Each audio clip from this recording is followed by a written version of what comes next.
একের পর এক চমকে ভরপুর যুক্তরাজ্যের এবারের সাধারণ নির্বাচন। দেশটির ইতিহাসে রেকর্ড সংখ্যক বাংলাদেশি বংশোদ্ভূত প্রার্থী অংশ নিয়েছিলেন নির্বাচনে। অন্তত ৩৪ জন প্রার্থী প্রতিদ্বন্দ্বিতা করেছেন। তাদের অনেকে বিভিন্ন রাজনৈতিক দলের হয়ে অংশ নেন নির্বাচনে, কেউ আবার স্বতন্ত্র প্রার্থী হিসেবে। নির্বাচনের ফলাফলেও বাংলাদেশি বংশোদ্ভূত ব্রিটিশ নাগরিকদের জয় জয়কার। এবারও এমপি নির্বাচিত হয়েছেন জাতির জনক বঙ্গবন্ধু শেখ মুজিবুর রহমানের নাতনি টিউলিপ রেজওয়ানা সিদ্দিক। নিকটতম প্রতিদ্বন্দ্বী কনজারভেটিভ প্রার্থীর চেয়ে প্রায় দ্বিগুণ ভোটে জিতেছেন তিনি। যুক্তরাজ্যের লেবার পার্টির পক্ষে হ্যাম্পস্টেড এবং হাইগেট আসন থেকে লড়াই করেন টিউলিপ। এ নিয়ে টানা চতুর্থবারের মতো জয়লাভ করেন। ফল ঘোষণার সময় উপস্থিত ছিলেন তার মা শেখ রেহানা। মেয়ের সাফল্যে খুশি তিনিও।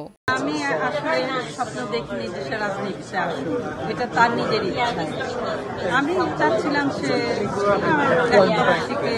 টিচার হোক, জজ ব্যারিস্টার হোক বা অন্য কিছু হোক, কিন্তু রাজনীতি সে চলে গেছে। এখানে আমার অবদান নেই, এটা সম্পূর্ণ তার নিজের চেষ্টায়। আপনাদের দোয়ায় আমি এই 4th টাইম আবার ইলেক্টেড হলাম। আমাদের বাংলাদেশি কমিউনিটি সবসময় আমাকে সাপোর্ট করে, আর আমি খুব গ্রেটফুল যে এবার ওনারা আমাকে সাপোর্ট করেছে। নগদের কাছে সব গ্রাহকই প্রিয়, তাই তো সারা দেশে ক্যাশ আউট চার্জ সবচেয়ে কম। এর আগে 2015 সালে হ্যাম্পস্টেড অ্যান্ড কিলবার্ন আসন থেকে প্রথমবারের মতো এমপি নির্বাচিত হন টিউলিপ। এরপর 2017 ও 19 সালেও একই আসন থেকে জয়লাভ করেন।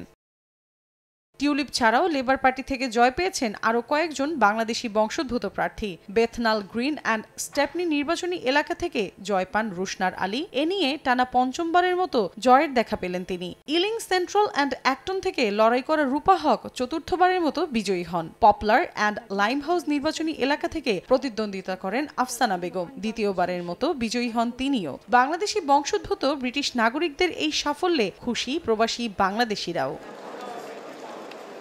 মৌসুমী সাথী, সময় সংবাদ।